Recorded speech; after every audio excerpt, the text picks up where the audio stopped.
Previous video में हमने एक कस्टम ट्रांसफॉर्मर क्लास बनाया था। जैसे कि आप इसमें देख सकते हैं, ये स्टैंडर्ड स्केलर क्लोन बनाया था। तो आज इस वीडियो में देखेंगे क्या ये डेटा फ्रेम को सपोर्ट कर सकता है क्या, या नहीं कर सकता है। तो देखते हैं, पहले इसको ही कॉपी कर लेते हैं। तो ये कॉपी करते हैं यहाँ से, कंट्रोल ए कंट्रोल सी। ये क्या होगा, इसको कंट्रोल एक्स कर दिया था मैंने। तो इसको कॉपी कर लेते हैं पहले, और ये स्टैंडर्ड स्केलर को इसमें भी बनाते हैं, इस फाइल में बनाते हैं। लेकिन यहाँ पे एक्स इक्वल चेक एरे नहीं करेंगे। ये क्या चेक करता है कि ये फाइनाइट वैल्यूज वाला एरे है या नहीं है। तो ये अगर चेक करेंगे तो कैसे काम चलेगा। तो इसको कमेंट आउट कर देता है।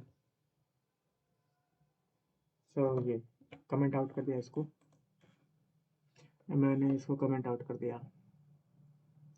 अब क्या करना है, यहाँ पे ये हमेशा रिटर्न करे अपने सेल्फ को। अगर ऐसा नहीं करेगा तो ये फिर ट्रांसफॉर्म मैट्रिक कैसे सपोर्ट करेगा। तो यहाँ पे हमेशा इट ऑलवेज रिटर्न सेल्फ। अगर ऐसा नहीं करोगे तो एरर रेज करेगा। आपको करके भी बता दूंगा अगर ये नहीं करता हूँ तो ये तो पिछले वीडियो में देखना कि कैसे बना लिया आपने। तो चलो इसको ही रन करते हैं। एग्जीक्यूट किया, इसने बोला base estimator is not defined, क्योंकि हमने एग्जीक्यूट नहीं किया था। तो सारे एग्जीक्यूट कर लेते हैं पहले तो ये अब ये बोला base estimator is not defined. Base estimator define नहीं है, हमने इंपोर्ट नहीं किया। कहाँ से इंपोर्ट, ये इंपोर्ट कर लेते हैं वापस। इसमें भी इंपोर्ट कर लेते हैं। एक नई फाइल बना के कर लें, इसी में कर लेते हैं। चलो इतना टाइम लेगा नहीं। तो ये इंपोर्ट हो गया। अब ये वापस एग्जीक्यूट कर लेते हैं। तो ये इंपोर्ट हो गया। अपना आप क्लास बन चुका है, कस्टम क्लास बन चुका है। तो क्या ये अब हमने ये हटा दिया है, तो क्या अब ये डेटा फ्रेम को सपोर्ट करेगा। तो हम एक डेटा फ्रेम बना भी देते हैं। चलो अपना डेटा फ्रेम है D F is equal to अपना P D dot data frame, P D dot data frame, data frame. Data frame में एक तो एरे डालते हैं या लिस्ट डालते हैं। तो हम एक 2D एरे भी बना देते हैं। 2D array ARR 2D is equal to np dot a range, और इसमें कहाँ से कहाँ तक 9 तक कर लेते हैं।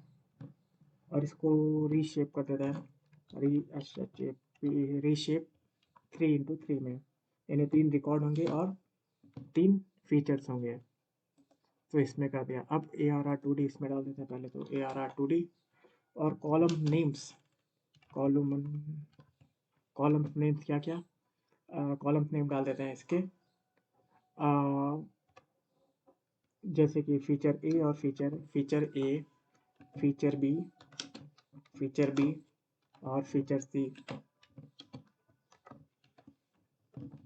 तो अपना डीएफ अब देख लेते हैं कैसा है। तो ये इसने एक डेटा फ्रेम बना दिया है, ये रहा डेटा फ्रेम। अब क्या इस डेटा फ्रेम को ट्रांसफॉर्म कर पाएगा ये अपना कस्टम ट्रांसफॉर्मर क्लास। जो इनबिल्ट इस scikit-learn में ट्रांसफार्मर होता है वो तो कर पाते हैं, डेटा फ्रेम सपोर्ट करते हैं और उसका फीचर्स भी बता देते हैं कि ये फीचर पे ट्रेन हुआ है। तो क्या ये कर पाएगा। तो उसके लिए हमको क्या करना पड़ेगा, देखते हैं पहले कर पाएगा या नहीं पाएगा। अपन एक स्केलर बनाते हैं स्टैंडर्ड स्केलर क्लास की मदद से, स्टैंडर्ड स्केलर क्लोन की मदद से।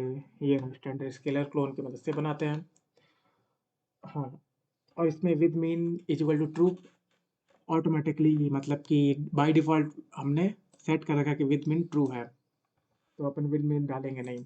हाँ, आपने देखा होगा कि हमने जो क्या बोलते हैं, हमने कस्टम क्लास बनाया था। तो हमने 2 तरीके से बनाया। एक तो इस तरीके से हमने एक पूरा क्लास ही बना दिया था, और दूसरा तरीका हमने फंक्शन ट्रांसफार्मर की मदद से बनाया था। इसमें देखते हैं ये वाला फंक्शन ट्रांसफार्मर की मदद से यहाँ पे बनाया था। लॉग ये देखो, इसमें भी नहीं, ये इससे ज़्यादा अच्छा समझ में आएगा। तो ये हमने फंक्शन ट्रांसफार्मर की मदद से हमने क्लास बनाया था। अपन ने कस्टम ट्रांसफार्मर बनाया था, फंक्शन ट्रांसफार्मर। तो उसमें और इसमें डिफरेंस क्या है कि हम पूरा क्लास बना रहे हैं और हम फंक्शन ट्रांसफार्मर की मदद से बना रहे हैं। तो इसमें डिफरेंस है कि KWRs की ज़रूरत नहीं पड़ेगी हमको। अपन को कोई पैरामीटर सेट करना हो तो हमको KWRs डिफ़ाइन करके और उसमें डाल के ज़रूरत नहीं पड़ेगा। अगर कोई बड़ा-सा हो तो उसमें दिक्कत हो जाती है, तो इसलिए KWRs की ज़रूरत नहीं पड़ेगी। नहीं समझ में आता तो वापस एग्ज़ाम्पल के साथ समझा सकता हूँ कि अगर फ़ंक्शन ट्रांसफ़ॉर्मर की मदद से बनाया होता, तो यहाँ फ़ंक्शन ट्रांसफ़ॉर्मर लिखा होता, लेकिन यहाँ लिखा है अपन ने जो क्लास बनाया है, वो लिखा हुआ है। और हम यहाँ पे with mean is equal to true direct डाल सकते हैं, जैसे कि यहाँ फ़ॉल्स डाल दिया, हमने फ़ॉल्स डाल दिया। लेकिन अगर फ़ंक्शन ट्रांसफ़ॉर्मर की मदद से बनाते तो with mean is equal to false हम सेट कर सकते थे? नहीं कर सकते थे। हम पहले KWRs में जाते लिखते और KWRs का जो फ़ंक्शन था उसमें चेंजेज़ करते, तो वो बहुत लंबा प्रोसेस हो जाता। तो वो रिकमेंडेड नहीं होता है मोस्ट ऑफ द केसेस में। अगर छोटा-मोटा ट्रांसफ़ॉर्म करना होता है तो तब फ़ंक्शन ट्रांसफ़ॉर्मर बना देते हैं, लेकिन ज़्यादातर मैं तो मतलब मेरे रिकमेंडेशन के हिसाब से मैं ये बनाता हूँ।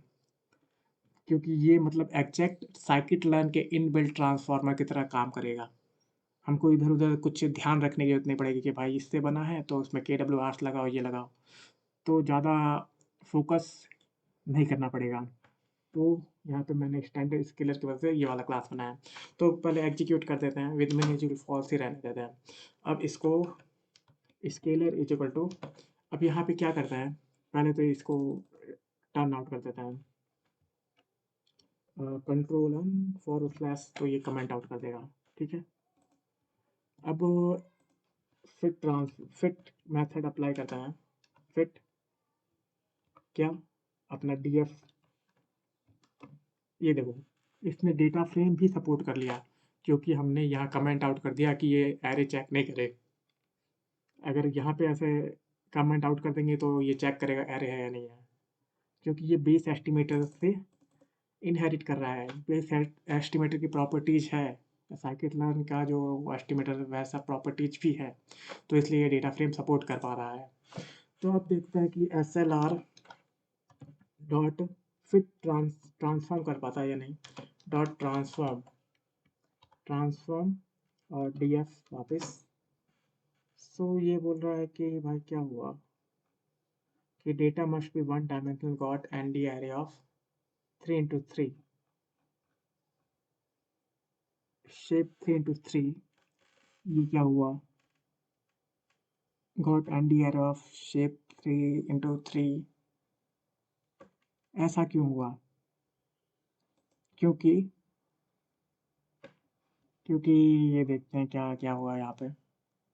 अभी पॉज करता हूँ। तो यहाँ पे प्रॉब्लम ये थी कि देखो यहाँ पे हमने x is equal to check array हमने लगा रखा है, तो ये कमेंट आउट करता है। और क्या x अपना जो यहाँ पे डेटा फ्रेम है वो क्या शेप मेथड सपोर्ट करता है? तो देख लेते हैं df शेप सपोर्ट करता है या नहीं करता है। df डॉट shape शेप, तो ये हाँ शेप मेथड डेटा फ्रेम भी सपोर्ट करता है, तो ये भी चलेगा। तो अब वो देखते हैं ये है या नहीं। अब एग्जीक्यूट करते हैं वापस इसको, क्लास एस्टिमेटर को एग्जीक्यूट करते हैं। एरे बना हुआ है और इसको और ये इसको। अब आप देख सकते हो ये ट्रांसफॉर्म इसने कर दिया, ए की जगह ये ट्रांसफॉर्म किया, बी की जगह ये, सी की जगह ये। लेकिन ये रिटर्न क्या कर रहा है आप ये देख सकते हो, ये भी डेटा फ्रेम ही रिटर्न करना है, ना कि एरे रिटर्न कर रहा है। तो जो अपने स्टैंडर्ड जो एस्टिमेटर्स होते हैं वो क्या रिटर्न करते हैं, वो तो ट्रांसफॉर्म होता है, वो तो वो चाहे डेटा फ्रेम डालो चाहे एरे डालो, वो रिटर्न क्या करेंगे, या तो स्पार्स एरे रिटर्न करेंगे या रिटर्न करेंगे एनपी एरे, नमपाई का एरे रिटर्न करेंगे। लेकिन यहाँ पे क्या कर रहा है, ये तो डेटा फ्रेम ही रिटर्न कर दिया। तो इसको अपन एरे में चेंज करना चाहें, रिटर्न एरे में चेंज करना चाहें तो रिटर्न इसको np डॉट एरे, यहाँ पे np डॉट एरे के अंदर इंक्लोज कर सकते हैं और ये अपने आप रिटर्न कर देगा। तो ये वैसा ही बिहेव करेगा जैसा कि अपना scikit-learn का ट्रांसफॉर्मर बिहेव करता है। तो ये तो बात हो गई, इसने तो डायरेक्ट ही सारा कुछ दे दिया। तो हाँ ये डेटा फ्रेम, अब ये पता चल गया कि ये डेटा फ्रेम सपोर्ट करता है। अब क्या हम बोल रहे थे कि हम ट्रांसफॉर्मर मिक्स इन अगर यूज करते हैं तो फिट ट्रांसफॉर्म मेथड अपन को फ्री में मिल जाता है। हमने बस फिट मेथड और ट्रांसफॉर्म मेथड ही डिफाइन किया, लेकिन अपन को फ्री में मिल गया फिट ट्रांसफॉर्म मेथड। तो देखते हैं कि फिट ट्रांसफॉर्म मेथड काम करता है या नहीं करता है। तो SLR डॉट फिट आप FI और टैब दबाओगे तो फिट ट्रांसफॉर्म भी दिखाई दे देगा। तो फिट ट्रांसफॉर्म मेथड सपोर्ट तो करता होगा, इसलिए तो बता रहा है। और DF यहाँ पे पास कर देते हैं। तो अब यहाँ पे एक एरर आ रहा है, एरर आ रहा है कि none type object has no attribute transform. क्यों आ रहा है?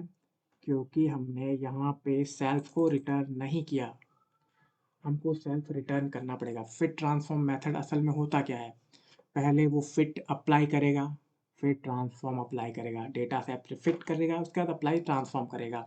तो असल में क्या कर रहा है इसमें, अगर हम रिटर्न सेल्फ नहीं कर रहे हैं तो पहले फिट मेथड अप्लाई किया, इसने ये सब लर्न कर लिया कि ये एक्स डेटा सेट का मीन लर्न करो कॉलम वाइज, सेल स्केल लर्न करो कॉलम वाइज, और इसका एन फीचर्स इन लर्न कर लो, ये लर्न कर लो करो। और फिर क्या करो, फिर रिटर्न कुछ है नहीं तो ये रिटर्न नन कर रहा है, रिटर्न नन कर रहा है। अब ये ट्रांसफॉर्म मेथड अप्लाई करेगा। तो अब ये ट्रांसफॉर्म मेथड किस पे अप्लाई करेगा, जो फिट किया उसी पे तो ट्रांसफॉर्म मेथड अप्लाई करेगा। तो फिट रिटर्न क्या कर रहा है, नन रिटर्न करना है, क्योंकि रिटर्न हमने कोई दिया ही नहीं।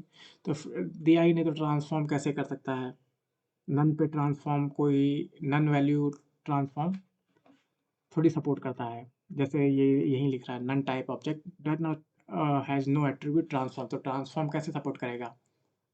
तो यहाँ पे बस कर देते हैं, यहाँ पे क्या करते हैं, यहाँ पे कमेंट आउट कर देते हैं वापस।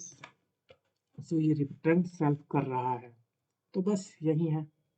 तो वापस एग्जीक्यूट करो, अब देखो कि कर रहा है या नहीं कर रहा है। अब यहाँ देख सकते हो, अब इसने fit transform, direct fit transform भी ये अप्लाई करने में सक्षम है। तो फिट ट्रांसफॉर्म मेथड इसने अप्लाई कर दिया, कितनी सही बात है। तो और ये इसमें यहाँ पे है कि ये गेट फीचर्स नेम्स इन भी फीचर्स भी दे रहा है अपन को, बहुत बढ़िया बात है। और अगर हमको नहीं चाहिए, हमको चाहिए कि फीचर्स नहीं दे, तो बस यहाँ पे थोड़ा करना है, बस ट्रांसफॉर्मेशन में कैसा हमको चाहिए, हमको डिफाइन करना है कि ये नहीं, ऐसा नहीं, ऐसा करके दो कि एरे रिटर्न करे। यहाँ पे तो हम बोल रहे हैं कि डेटा फ्रेम ही रिटर्न करे, इसमें बस अपॉन कर ले, अपॉन इसकी मतलब डिवाइड कर दे, और क्या करना है, और तो कुछ नहीं बोल रहा है। तो ये ऐसी बात है। तो I think you understood the concept कि ये डेटा फ्रेम भी सपोर्ट करता है, क्यों यहाँ पे सेल्फ डॉट रिटर्न सेल्फ करे, ये मैंडेटरी है। और क्या ये विद मीन जब भी हम ऐसे क्लास बना देते हैं, कस्टम क्लास बना देते हैं, तो वो पैरामीटर्स भी हम यहाँ पे सेट कर सकते हैं, और गेट पैराम सेट पैराम भी मेथड हमको फ्री में मिल जाते हैं, वो हाइपर पैरामीटर ट्यूनिंग में काम आते हैं। तो ये सब है। तो thanks for watching this video. हम नेक्स्ट वीडियो में भी यही इसका थर्ड पार्ट देखेंगे कि ये और डिटेल में देखेंगे। तो थैंक्स फॉर वॉचिंग।